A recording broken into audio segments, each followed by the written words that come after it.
તમારા સંતાનો જે પબજી રમતા હશે ને જેટલો ટાઈમ એમાં કાઢ્યો એમાં કેટલી એની મેન્ટલ એનર્જી વેસ્ટ થઈ ગઈ. એ જ મેન્ટલ એનર્જી 5-7 સારા પુસ્તકો વાંચી શક્યો હોત અથવા વાંચ્યા હોત, તમે પ્રેરણા આપી હોત તો એની વિચારધારા આખી ખીલી જાત. પુસ્તકો વાંચવાથી એક મોટો લાભ એ છે કે તમે તમારા જીવનના પ્રશ્નોનું સમાધાન સારી રીતે એનાલિસિસ કરીને લાવી શકશો. તમને અનેક પ્રકારના દ્રષ્ટિકોણ આવશે. હમણાં અમે સુરતમાં એક બહુ જ મોટા ડાયમંડના વેપારી એમની ફેક્ટરીમાં પધરામણીએ ગયેલા, શ્રી રામકૃષ્ણ એક્સપોર્ટ્સ ગોવિંદભાઈ ધોળકિયા. એમના લગભગ 8-10 માળના સેન્ટ્રલ એર કન્ડિશન બિલ્ડિંગમાં 3,500 ડાયમંડના કારીગરો કામ કરે છે. એમાં ઉપલા માળે એમને 3 મશીન અમને બતાવ્યા, દરેક મશીન 12 કરોડનું. 12 કરોડનું એક મશીન. એમને મને કહ્યું કે આ ઇઝરાયલ મેડ મશીન્સ છે. મેં કહ્યું ફાઇન. મેં કહ્યું આની વિશેષતા શું?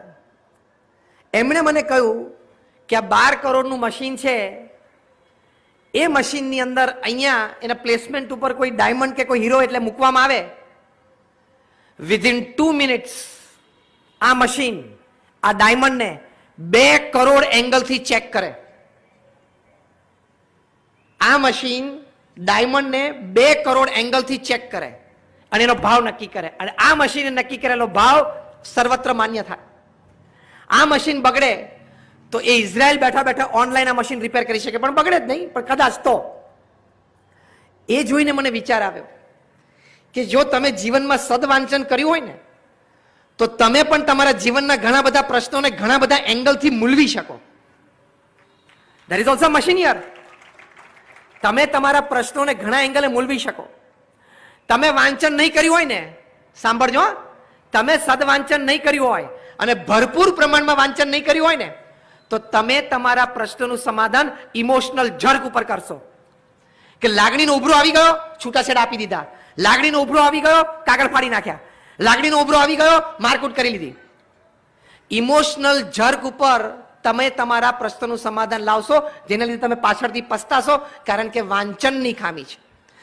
સદવાંચનથી તમે સદવિચાર ઉપજ્યો હોય, તમારામાં સ્થિરતા રહે, ધીરતા રહે, એટલે તમે પ્રશ્નને ઘણા દ્રષ્ટિકોણથી મૂલવી શકો.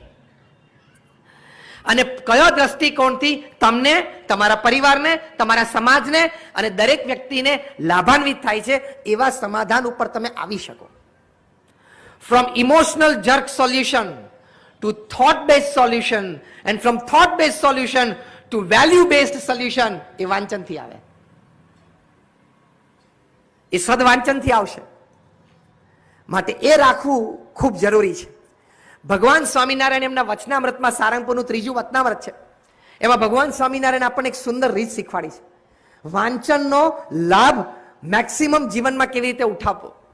ભગવાન સ્વામિનારાયણે 4 પગથિયા આપ્યા: શ્રવણ, મનન, નિધિધ્યાસ અને સાક્ષાત્કાર. એમ વાંચન, મનન, નિધિધ્યાસ અને સાક્ષાત્કાર. તમે વાંચ્યું પછી સારી રીતે વિચાર કરીને જે 2 વાત કે 2 વિચાર તમને ગમ્યા હોય એ તમારે જુદા લખવા જોઈએ. એ જુદી લખેલી વાત એ તમારે વારે વારે વાંચવી જોઈએ. એ વારે વારે વાંચેલી વાત સહજ રીતે તમને જ્યારે જરૂર પડે, ખાલી પ્રવચન માટે નહીં પણ જીવનમાં સમસ્યાના સમાધાન માટે જરૂર પડે ત્યારે સહેજે સ્ફૂરી આવે, એને સાક્ષાત્કાર કહેવાય. તો વાંચન, મનન, નિધિધ્યાસ અને સાક્ષાત્કાર. અમારા પ્રથમ ગુરુ ગુણાતીયન સ્વામીએ બહુ સરસ એક વાત લખી છે. એક્ઝેક્ટ વર્ડ હું તમને કહું: જે વાંચ્યું તે વિચાર્યું નહીં તો વાંચ્યું શું કામનું. જે વિચાર્યું તે અમલમાં ન મૂક્યું તો વિચાર્યું શું કામનું. માટે જે વાંચીએ તે વિચારીએ અને વિચારીએ તે અમલમાં મૂકીએ તો એ વાંચન સાચું. એ રીતે આપણે વાંચવું જોઈએ. એ રીતે એમાંથી લાભ છે, એ રીતે એમાંથી આનંદ છે. અમારા વડીલ સંત છે પૂજ્ય ઈશ્વરચરણ સ્વામી, બહુ નાના હતા ત્યારે એમણે ચૈતન્ય મહાપ્રભુનું જીવન ચરિત્ર વાંચ્યું. એમાંથી એમના અંતરમાં ભગવાન પ્રત્યેની ભક્તિમાં આનંદ છે અને એક ભક્તિ સ્ફુરી. પછી એમણે ગાંધીજી સાથે રહીને મહાદેવભાઈ હાથીએ જે બધી ડાયરી લખેલી, એ બધી એમને ડાયરી પણ એમને વાંચી. એમાંથી એમને પ્રેરણા મળી કે એમના ગુરુ યોગીજી મહારાજ સાથે વિચરણમાં ફરતા ત્યારે નાનામાં નાના પ્રસંગો બધા ડાયરીમાં લખી લેતા અને એ ડાયરીના ફળ સ્વરૂપે આજે અમને સંપ્રદાયમાં પ્રમુખ સ્વામી મહારાજના ગુરુ યોગીજી મહારાજના 6 મોટા વિસ્તૃત જીવન ચરિત્રના ભાગ મળ્યા. એ આ પૂજ્ય ઈશ્વરચરણ સ્વામી લખેલી ડાયરી અને એ પ્રેરણા મહાદેવભાઈની ગાંધીજીએ લખેલી ડાયરી એ વાંચેલી, એમાંથી પ્રેરણા. One step by a man. જ્યારે નીલ આર્મસ્ટ્રોંગે ચંદ્ર ઉપર પહેલો પગ મૂક્યો ને ત્યારે ન્યુયોર્ક ટાઈમ્સના પહેલા પાના ઉપર હેડિંગ આવેલું કે one small step by a man but a giant leap for mankind. કે માણસે તો એક ડગલું મૂક્યું પણ માનવ વિકાસ એની એક હરણફાર થઈ. એમ તમે એક સારું પુસ્તક વાંચો કે લખો, જે મેં બધા પ્રસંગ સિવિલ ડિસોબિડિયન્સના કયા, અંકલ ટોમ્સ કેબિનના કયા, આ મહાદેવભાઈની ડાયરીના કયા, તમે એક સારું પુસ્તક વાંચો, એમાંથી ઘણી વખત એક મોટી ક્રિયા જન્મે, એક મોટો જુવાળ જન્મે, સમાજમાં એક આમૂલ પરિવર્તન આવી શકે એટલી ક્ષમતા શબ્દોમાં, વાંચનમાં અને પુસ્તકમાં રહેલી છે. એ એડવાન્ટેજ આપણે આપણા જીવનમાં લેવો જોઈએ. એટલે છેલ્લી એટલી વાત કરી દઉં. બહુ મોટા વિશ્વવિખ્યાત જર્મન ઇન્ડોલોજિસ્ટ મેક્સ મુલર જ્યારે ભારતમાં આવ્યા અને ભારતના તમામ સદગ્રંથો એમને ખૂબ સારી રીતે વાંચ્યા અને 12 વર્ષ અહીંયા રહેલા. એ મેક્સ મુલર એમના જીવન ચરિત્રમાં લખ્યું કે if I were asked under what sky the human mind has pondered upon some of the most difficult problems of human life, I would without any hesitation say it is India. એ ભારત છે. એટલે કે હું એમનું આ અનુવાદ કરું છું. Max મુલરે લખ્યું કે મને કોઈ પૂછે કે કયા આકાશ નીચે માણસે સૌથી વધારે ઊંડાણપૂર્વક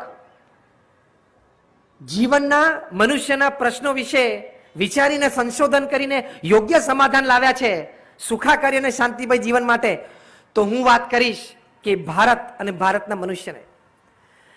it is a pointing finger towards Kant and Pluto. કોઈ પ્લુટોને વાંચ્યા હોય, કોઈ કેન્ટને વાંચ્યા હોય, એ લોકો માટે પણ આ માર્ગદર્શન સમાન છે. એવું મેક્સ મુલરે તે વખતે લખેલું. તો આટલું બધું એક ટ્રેઝર, આટલી બધી મોટી વાત એ આપણી પાસે છે. છેલ્લો એક પ્રસંગ એને હું પૂરું કરું. હેનરીએ પુસ્તક લખ્યું ડાય એમ્પ્ટી. તમે ભૂખ્યા મરો. પુસ્તકનું નામ છે ડાય એમ્પ્ટી, કે તમે ભૂખ્યા મરો. બહુ સરસ પુસ્તક છે. આ પુસ્તકમાં એમણે એના પુસ્તકનો જન્મ કેવી રીતે થયો એમણે કહ્યું કે I was a basically a management student. અને હું મારા ક્લાસમાં ગયો તો એક દિવસ મારા પ્રોફેસરે મને પૂછ્યું. મારા પ્રોફેસરે મને કહ્યું કે which are the most rich lands upon this અર્થ. ત્યારે એક છોકરાએ ઉત્તર આપ્યો કે the diamond mines of Africa. અમારા પ્રોફેસરે ના પાડી. બીજા એક વિદ્યાર્થી હાથ ઊંચો કર્યો, પ્રોફેસરે કહ્યું બોલ, એટલે એને ઉત્તર આપ્યો કે ધ બિલ્ડર્સ ઓફ મુંબઈ. આ બધા ખૂબ ધનાઢ્ય કમ્યુનિટી અને રિચ લેન્ડ્સ કહેવાય. ત્રીજાએ ઉત્તર આપ્યો કે oil wells of Middle East. આ બધા ધનાઢ્ય પ્રદેશો છે. એની પણ પ્રોફેસરે ના પાડી. એટલે બધા વિદ્યાર્થીઓને આશ્ચર્ય થયું કે તો પછી પૃથ્વી ઉપર સૌથી સમૃદ્ધ પ્રદેશ કયો? The rich land. ત્યારે પ્રોફેસરે ઉત્તર આપ્યો કે ધ રિચેસ્ટ લેન્ડ, પૃથ્વી ઉપર સૌથી સમૃદ્ધ પ્રદેશ, the richest land upon this earth is the symmetry, એટલે કે સ્મશાન. કેમ? તો કે ત્યાં ઘણા બધા એવા લોકો છે કે એના મનમાં ઘણા સારા વિચારો હતા પણ એ વ્યક્ત કર્યા વગર, પૃથ્વીને આપ્યા વગર, અને હમણાં જેમ જયે વાત કરી એમ આવતી પેઢીને એ વારસામાં આપ્યા વગર એ મૃત્યુ પામી ગયા. એટલે સૌથી સમૃદ્ધ પ્રદેશ કયો છે? સ્મશાન. કે જ્યાં ઘણા બધા સારા વિચારો, ઉમદા વિચારો, કદાચ એમાંના ઘણા વિચારો એવા હતા કે they could have created a big change in the society. એ ન આપી શક્યા, એ લઈને એમને મરી ગયા. એટલે સૌથી સમૃદ્ધ પ્રદેશ એ કહેવાય. આ વાત ઉપરથી આ લેખકને વિચાર આવ્યો અને એમને પુસ્તક લખ્યું છે ડાય એમ્પ્ટી. એટલે કે ભૂખ્યા મરજો. એટલે કે તમે મરો એ પહેલા તમારા મનમાં જે સદવિચાર હોય, ઉત્કર્ષ સંબંધી વાતો હોય, પ્રગતિ સંબંધી વિચારો હોય એ તમામ કોકને આપીને અથવા તો લખીને, ભલે તમે લેખક ન હો, તમારું કોઈ પબ્લિશિંગ હાઉસ પબ્લિશ ન કરવાનું હોય, છેવટે નોટ અને પેન લઈને ક્યાંક લખીને તો જજો જ. Die empty, don't take the treasure with you. ખજાનો તમારી સાથે લઈ જવાની જરૂર નથી, ભૂખ્યા મરજો. તો બહુ જ સુંદર ઉપદેશ છે. એટલે અહીંયાથી તમને બધાને લેખક બનવાની છૂટ આપવામાં આવે છે. ઘણા વિશિષ્ટ લેખકો, અહીં શૈલેષ બેઠા છે, એ બધા વિશિષ્ટ લેખકો, એમના 30, 40, 50 પુસ્તકો પબ્લિશિંગ હાઉસમાં પબ્લિશ થયા હોય. અને અહીંયા બધા બેઠા છે, ભલે આપણે લેખક નથી, પણ આપણે ઘરમાં નોટબુક અને પેન લઈને કંઈક તો લખી શકીએ કે નહીં? ભલે કોઈ પબ્લિશ ના કરે, કોઈ ના વાંચે, પણ લખો તો ખરા. Start writing. તો એનો લાભ કોક દિવસ કોકને ક્યારે, એનો લાભ કોક દિવસ કોકને ક્યારેક ચોક્કસપણે મળશે, એ હકીકત છે. તો આવી રીતે અહીંયા રાજકોટમાં બુક ફેરમાં, આ સાહિત્ય સંવાદમાં આપણે સૌ અહીંયા અત્યારે રાત્રે લગભગ 10 વાગે પણ આટલી સારી સંખ્યામાં આપ સૌ રસિક વાંચકો અહીંયા બેઠા છો, વિચારકો સારા બેઠા છો. આ દ્રશ્ય જોઈને અમને ખૂબ આનંદ થાય છે. અને અત્યારે ખરેખર લોકો જ્ઞાન પીપાસુ છે. હમણાં ગયા મહિને, એટલે કે જાન્યુઆરીની 11મી તારીખે, જસ્ટ 1 month બેક, ત્યાં સુરતમાં ઇન્ડોર સ્ટેડિયમમાં એક પ્રવચન મારું ગોઠવાયેલું યુથ ફાઉન્ડેશનમાં. લગભગ એ બહુ જ કેપેસિટી ફૂલ, લગભગ 12,000 બેસી શકે એવું ઓડિયન્સ છે. કાર્યક્રમ આગળ ધપતા ધપતા મારો પ્રવચનનો વારો આવ્યો 10:30 રાત્રે, અને બધા યુવાનો બેઠા હતા. મને ડર એ હતો કે હમણાં 5-10 મિનિટમાં બધા ઊભા થઈ જશે. અને મને આયોજકો એમ કહ્યું કે તમારે સ્વામી ઓછામાં ઓછું 1.25 કલાક બોલવાનું છે. મેં કહ્યું 1.25 કલાકે તને ખબર છે 10:30 થાય ને 11:45 થાય? તો કે ના, તમે શ્રદ્ધા રાખજો. મેં કહ્યું અમે તો સંતો શ્રદ્ધાળુ છીએ, અમે ઘડિયાળ સાથે પણ બોલવા ટેવાયેલા છે અને કેલેન્ડર સાથે પણ બોલવા ટેવાયેલા છીએ. We can talk with the clock and we can talk with the calendar. એ કહું અમને તો બોલશું, અમને કોઈ પ્રશ્ન નથી. We don't charge. હું તો કોઈ દિવસ 26 વર્ષથી નેશનલ ઇન્ટરનેશનલ સેમિનાર્સમાં બોલું છું, એક પૈસો પણ ચાર્જ નથી કરતો. હું તો મારા ગુરુની આજ્ઞાથી એક સમાજ સેવા કરું છું. I will not mind if there are 5 or 50,000. It's same for me. તો કે ના, તમે બોલો. પણ તમને આશ્ચર્ય થશે કે રાત્રે 12 વાગે, 12ના ટકોરે એક્ઝેક્ટલી મેં પ્રવચન પૂરું કર્યું. આ જાન્યુઆરી 11, 1 મહિના પહેલાની વાત કરું છું. 12,000 યુવાનો યુથ ફાઉન્ડેશનના બેનર નીચે બેઠેલા, એક પણ યુવાન ઉભો નહોતો થયો. આ હું પ્રવચનની દ્રષ્ટિએ વાત નથી કરતો, કે મેં પ્રવચન કર્યું એ દ્રષ્ટિએ વાત નથી કરતો. સમજો, હું એ દ્રષ્ટિએ વાત કરું છું કે આજના યુવાનોને પણ એન્ટરટેનમેન્ટમાંથી ઘણો ત્રસ્તપણો અનુભવાય છે, અને વાંચન, વિચાર અને સારા પ્રવચનોને એ લોકો પણ આદર આપે છે અને બિરદાવે છે. આ દ્રષ્ટિકોણથી વાત કરું છું. એટલે તમે હવે યુવા પેઢીને ગાળો ન દેતા, તમારા તરુણોને ગાળો ન દેતા કે આને કઈ વાંચનનો શોખ જ નથી, આ કઈ આમ સારું વાંચતો જ નથી, કોઈ સારું પુસ્તક મેં ટેબલ ઉપર પાઠ્યપુસ્તક સિવાયનું જોયું જ નથી, એવું તમે અનુમાન પણ ન કરતા, એના પ્રત્યે અભિગમ પણ ન બાંધતા.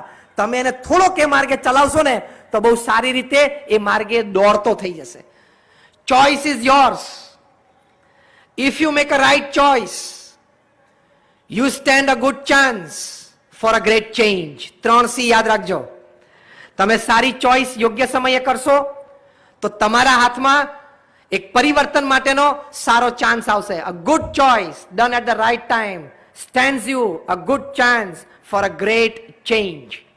અને great change comes by word, the power of word, the power of book. આપ સૌનો ખૂબ ખૂબ આભાર. આયોજકોને ખૂબ ખૂબ અભિનંદન છે. અને ખૂબ સારા વિચારો સાથે આપણે અહીંથી વિરમીએ. અને એક છેલ્લી વાત કરી દઉં. અહીંથી તમે ઊભા થઈને ઘરે જશો, રસ્તામાં તમારી પાસે 10 મિનિટ છે, 15 મિનિટ છે ને 20 મિનિટ પણ છે. ચોઇસ તમારી છે કે તમારે શું ચર્ચા કરવી. કોકને આગળનો સોફા નહીં મળ્યો હોય તો એ પણ ચર્ચા નહીં કરશે કે મારી પાસે VIP પાસ હતો અને સ્વયંસેવકો મને બેસાડ્યો નહીં. મને કહેલું કે તમારે સેકન્ડ રોમાં ખુરશી ઉપર બેસવાનું છે, હું ત્યાં સુધી આવ્યો, બનવા જોગ છે, બની શકે છે. કંઈક આયોજન વિશે, કોઈ વ્યવસ્થા વિશે, કોઈ વ્યક્તિઓને તમે મળ્યા, એના પહેરવેશ વિશે, એની ખાણીપીણી વિશે, તમે કોકને જમતા જોયા હશે, એની ટીકા ટિપ્પણ વિશે તમે ઘણું બધું જોયું હશે, એની ચર્ચા તમે કરી શકશો. ચોઇસ તમારી પાસે છે. પણ કઈ ચર્ચા કરવી, અહીંથી સુંદર વાતો તમને મળી, સુંદર વિચારો મળ્યા, આવા સમાજના આગેવાન શ્રેષ્ઠીશીઓ જેને જીવનમાં પોતપોતાના ક્ષેત્રમાં કંઈક નાની મોટી કામયાબી મેળવી છે, આટલું સુંદર રાજકોટના આંગણે આયોજન. હું તો અહીંયા રાજકોટ 12 વર્ષ રહ્યો, 1994 થી 2006 પહેલું આવું સારું આયોજન જોયું.